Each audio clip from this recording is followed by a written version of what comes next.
আসসালামু আলাইকুম। প্রিয় দর্শক, সাবেক রাষ্ট্রপতি মানে সদ্য সাবেক রাষ্ট্রপতি মোহাম্মদ শাহাবুদ্দিন তিনি আজকে বঙ্গভবন ছেড়ে চলে গেছেন। যেহেতু উনি সাবেক হয়েছেন আরো কয়েকদিন থাকতে পারতেন, কিন্তু গতকালকে পদত্যাগ করেছেন, আজকেই চলে গেছেন বঙ্গভবন ছেড়ে উনি গুলশানে নিজের যে ফ্ল্যাট আছে সেখানে উঠেছেন। এটা একটা খবর। পাশাপাশি আমরা গত দুদিন ধরে এই রাষ্ট্রপতির বিদায়ের পর কি হতে পারে, বিদায় কেন হলো এগুলো তো আলোচনা হচ্ছিলই, বিদায়ের পর কি হতে পারে এটা নিয়ে নানাভাবে নানাজন আলোচনা করছেন। আপনারা জানেন দীর্ঘদিন ধরে জামাতে ইসলামী এবং এনসিপি শাহাবুদ্দিন সাহেবের পদত্যাগের দাবিতে আন্দোলন করেছেন, তাকে বিদায় করতে হবে এরকম দাবি করেছেন। অন্তর্বর্তীকালীন সরকারে আমরা দাবি করেছেন এবং বিএনপি সরকার যখন দায়িত্ব নিয়েছেন তখনও দাবি করেছেন, এবং সংসদের প্রথম অধিবেশনে যখন রাষ্ট্রপতি ভাষণ দিয়েছেন সেই ভাষণ তারা শুনবেন না বলে সেটা বয়কট করেছেন।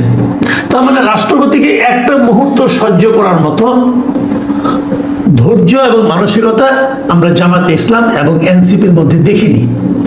সেক্ষেত্রে যখন নাকি রাষ্ট্রপতি বিদায় হয়ে গেলেন, পদত্যাগ করলেন, তখন তারা অবশ্যই উল্লসিত ছিলেন। এবং এনসিপির কোনো কোনো নেতাকে এমনও বলতে শুনলাম যে তারা বিএনপি সম্পর্কে বললেন যে বিএনপি সবকিছু বোঝে, একটু পরে বোঝে, দেরিতে বোঝে। আবার কেউ কেউ বলতে শুরু করলেন যে বিএনপি পানি ঘোলা করে খেতে পছন্দ করে, কাজে একটু দেরিতে তাকে সরিয়ে দেবে। দেখুন, আমি বরাবর যে কথাটা বলেছিলাম, আগেও বলতাম এখনো বলি, যে একটা গণতান্ত্রিক প্রক্রিয়া, গণতন্ত্র কিন্তু একটা দলের উপর নির্ভর করে না। গণতন্ত্র একটা প্রতিষ্ঠান, একটা ইনস্টিটিউশন, একটা প্রাতিষ্ঠানিক চেহারা থাকে গণতন্ত্রের। নির্বাচিত যদি হন, যিনি রাষ্ট্রপতি নির্বাচিত হন, এই পদটা হলো নির্দলীয় পদ। কোনো দলীয় ব্যক্তি মানে দল থেকে পদত্যাগ না করে রাষ্ট্রপতি হতে পারে না। এটি হলো নিয়ম যে আপনাকে আগে দল থেকে পদত্যাগ করতে হবে, যে আমি দলের সঙ্গে আমার কোনো সম্পর্ক নাই, তারপর উনি রাষ্ট্রপতি পদে দাঁড়াবেন এবং উনি রাষ্ট্রপতি নির্বাচিত হবেন, যে প্রক্রিয়া হয় সংসদের ভোটে। কিন্তু যখন উনি রাষ্ট্রপতি হবেন তখন আর উনি কোনো দলের থাকবেন না, উনি পুরো দেশের হবেন, পুরো জনগণের হবেন।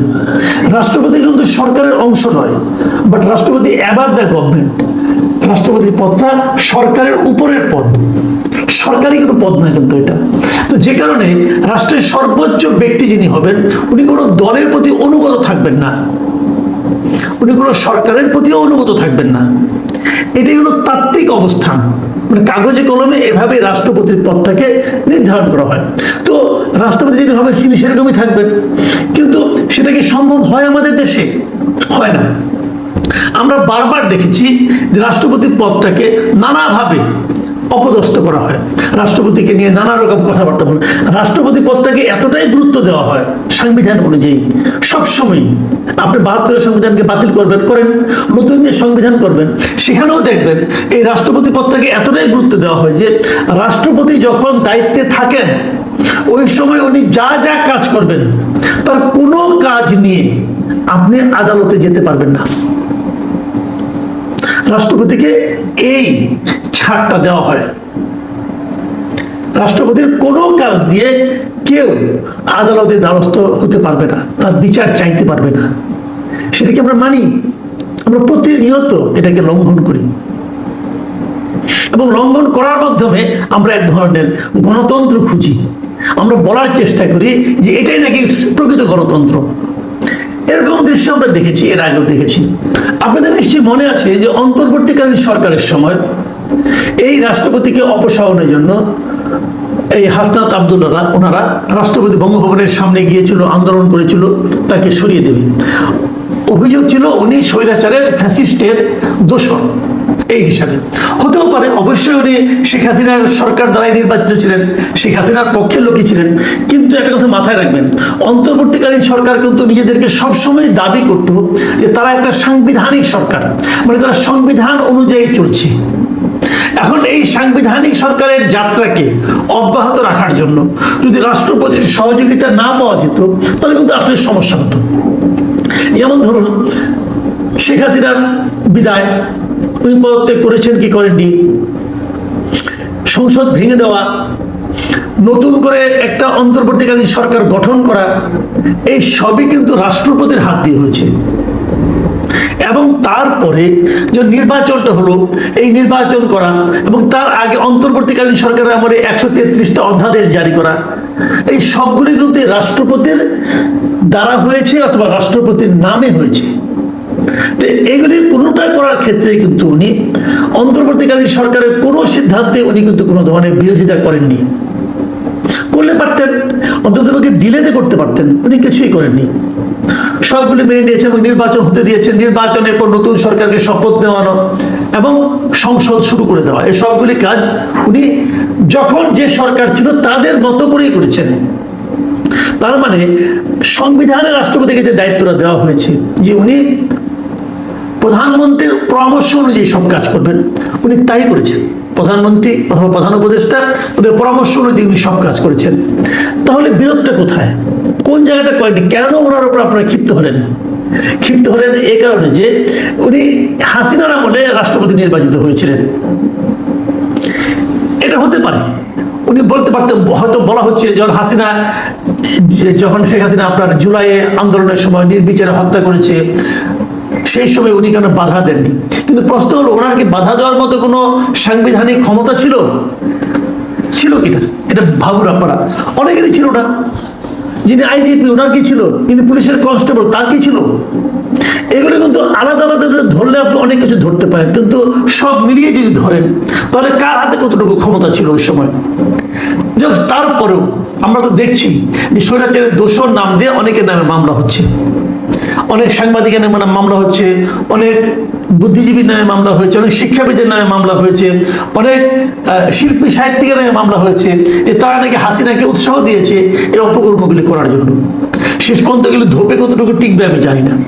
এখন আমরা শুনছি যে রাষ্ট্রপতির নামেও নাকি সেরকমভাবে মামলা হবে। এখন প্রশ্ন হচ্ছে, সেই মামলাগুলো কতটুকু গ্রহণযোগ্য হবে? ওই যে আমি একটু আগে বললাম যে যতদিন উনি রাষ্ট্রপতি থাকবেন ওই সময়ে উনি যা যা কিছু করবেন সে ব্যাপারে আপনি কোনো আদালতের দ্বারস্থ হতে পারবেন না। এটা আমাদের সংবিধানের 51 অনুচ্ছেদে এই জিনিসটা স্পষ্ট করে বলা আছে। আপনারা যদি খুঁজেন যে 51 অনুচ্ছেদে আসলে কি আছে, সেখানে আপনারা দেখবেন এই জিনিসটাই। সেখানে স্পষ্ট করে বলা হয়েছে যে রাষ্ট্রপতি যখন তার কার্যভার পালনকালে বা কার্যভার পালনের উদ্দেশ্যে সম্পাদিত বা সম্পাদন করিয়াছেন বলিয়া অভিপ্রেত কোনো কার্য সম্পর্কে কোনো আদালতের নিকট জবাবদিহি করিতে বাধ্য হইবেন না। মানে যখন রাষ্ট্রপতি ছিলেন এই সময়ের কোনো কাজ নিয়ে আপনি তাকে প্রশ্ন করতে পারবেন না। তাহলে ওনাকে আপনি দোষরটা বলবেন কিভাবে? রাষ্ট্রপতি হওয়ার আগের কাজ দিয়ে হতে পারে, সেটাও হতে পারে। রাষ্ট্রপতি হওয়ার আগে উনি যা কাজ করেছেন সেটা নিয়ে আপনি অবশ্যই মামলা করতে পারেন। তাহলে সেটা এতদিনও তো করতে পারতেন, এতদিন তো করেননি। তো যাই হোক, এখন কি হবে? এর মধ্যে আমরা শুনলাম যে রাষ্ট্রপতি উনি বলেছেন যে এই যে বর্তমান সরকার অমুক তমুক যেগুলো হয়েছে এটা আসলে উনিই করেছেন, এবং সেই হিসেবে উনি বলেছেন যে আমি তো প্রাউড ফিল করি যে আমি এই নির্বাচনটা দিয়েছি, আমি অন্তর্বর্তীকালীন সরকার করে দিয়েছি, কাজে আমি তো মনে করি আমি প্রাউড ফিল করি। তো উনি আসলে প্রাউড ফিল করতে পারেন কিনা সেটা নিয়েও কিন্তু নানা ধরনের বিতর্ক তৈরি হতে পারে। কিন্তু আমরা বাস্তবতা যেটা, আমি বাস্তবতা একটু ফিরে আসি তারপরে বলি আপনাদেরকে। বাস্তবতাটা হলো ওনাকে পদত্যাগ করতে হয়েছে।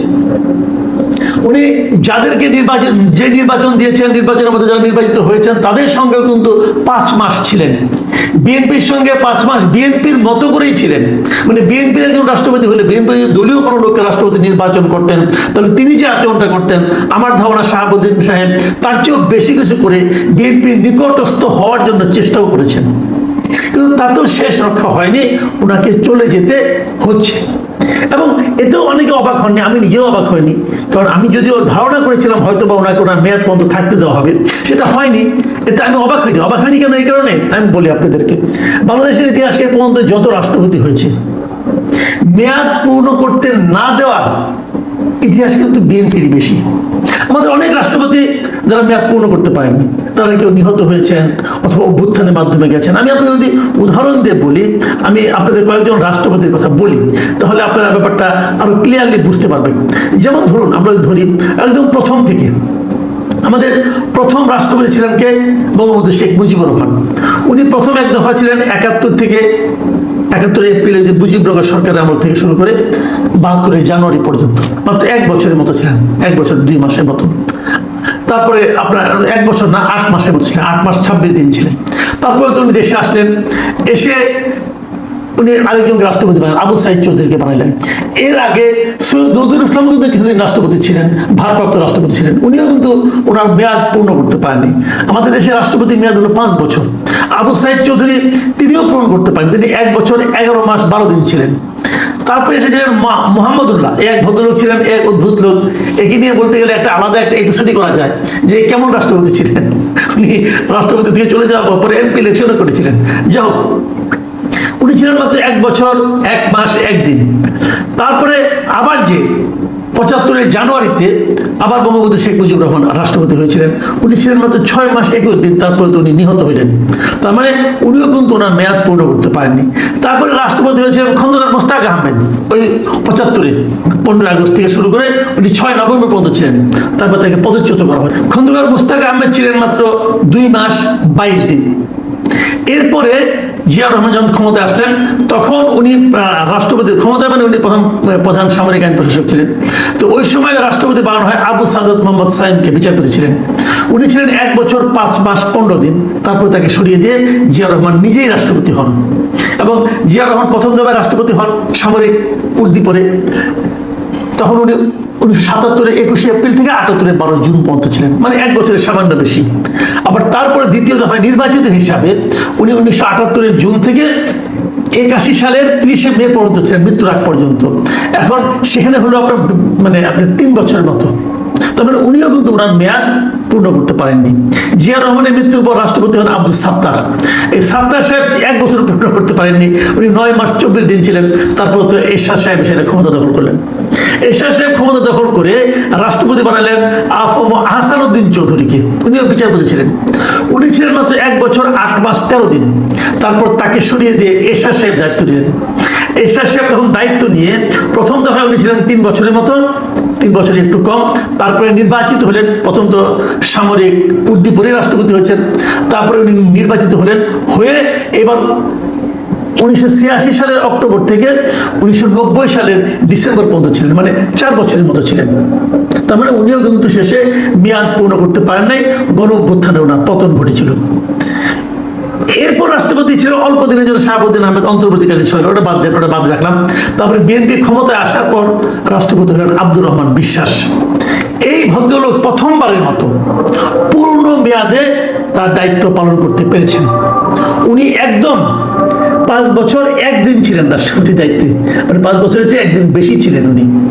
তারপরে আওয়ামী লীগ ক্ষমতা আসলো, আওয়ামী লীগ এসে শাহাবুদ্দিন আহমেদ সাহেবকে বানালেন বিচারপতি। শাহাবুদ্দিন আহমেদ উনি পুরো 5 বছর ছিলেন, 5 বছর 1 মাস ছিলেন বিচারপতি। শাহাবুদ্দিন আহমেদ সাহেবের পরে বিএনপি যখন ক্ষমতায় এলেন 2001 সালে, তখন ওনারা রাষ্ট্রপতি বানালেন তাদের দলের একদম মানে প্রতিষ্ঠাতা মহাসচিব যিনি ছিলেন ডক্টর AQM বদরুদ্দোজা চৌধুরীকে।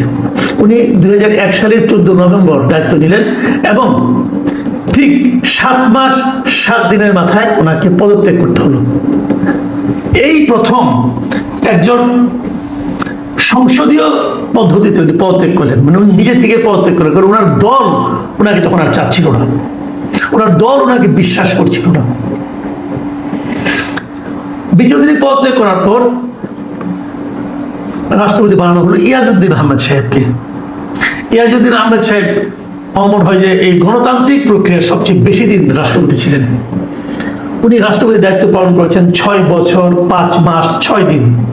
এতদিনে কেউ নেই। 5 বছর মেয়াদ শেষ হওয়ার পর তারপর অন্তর্বর্তীকালীন সরকার আসলো, ওই যে সামরিক শাসন, মানে সেনা সমর্থিত অন্তর্বর্তী সরকার, সে আমলে উনি ছিলেন। তারপর আওয়ামী লীগ ক্ষমতায় আসলো, আওয়ামী লীগ ক্ষমতায় আসার পর আরো 2-3 মাস পরে উনি পদত্যাগ করলেন এবং তখন জিল্লুর রহমান রাষ্ট্রপতি হলেন। ইয়াজউদ্দিন আহমেদ বিএনপি সমর্থিত রাষ্ট্রপতি হয়েও, বিএনপি রাষ্ট্রপতি হয়ে কিন্তু বেশ ওনার মেয়াদ পূর্ণ হওয়ার পরও বেশ কয়েকদিন ছিলেন আওয়ামী লীগের আমলে। এবং জিল্লুর রহমান সাহেব দায়িত্ব নিলেন 12 ফেব্রুয়ারি 2009 সাল। উনি ছিলেন 2013 সাল পর্যন্ত। তারপরে উনি ওনার মৃত্যু হয়, মৃত্যু হওয়ার পর তারপর ওনার পদ শেষ হয়। উনিও মেয়াদ শেষ করতে পারেন, তার আগে ওনার মৃত্যু, ওনাকে বাতিল করা হয়নি অথবা অপসারণ করা হয়নি, উনি পদত্যাগ করেন নাই। তারপরে আসেন আব্দুল হামিদ, অ্যাডভোকেট আব্দুল হামিদ। উনি ছিলেন সবচেয়ে বেশি সময় 2 দফায় রাষ্ট্রপতি ছিলেন। 10 বছর 1 মাস 10 দিন ছিলেন উনি, মানে 10 বছর পার হওয়ার পরেও আরো 1 মাস 10 দিন ছিলেন। এবং তারপর মোহাম্মদ শাহাবুদ্দিন, যিনি সর্বশেষ রাষ্ট্রপতি ছিলেন, 2023-এর 24শে এপ্রিল উনি ছিলেন এবং উনি বিদায় নিলেন মানে 2026-এর এই মাত্র দুদিন আগে, 24শে জুলাই।